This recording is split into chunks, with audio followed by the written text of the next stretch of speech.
कटक जिला बांकी सुवर्णपुर सेतु निकट महानदी पानी रे 3टी हाथी जल क्रीड़ा करुवा देखा मिलता। एपरिकी बेस किछि समय धरी सेमाने जल क्रीड़ा करिबा परे पुणी निकट आठगड़र शोकासन जंगल को फेरी आसीथिले।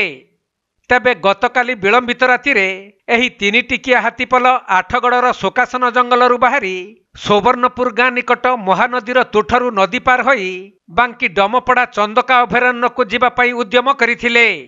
किंतु नदी रे प्रबल स्रोत और गभीरता कारणरू सेमाने नदी पार होई पारि नथिले। तेणु बेस किछि समय धरी सेमाने जल क्रीड़ा करुथबार देखि स्थानीय लोक माने हो हल्ला करिबारु सेमाने पुणी आठगड़ शोकासन जंगल को फेरी आसीथिबा जଣା पड़िछि।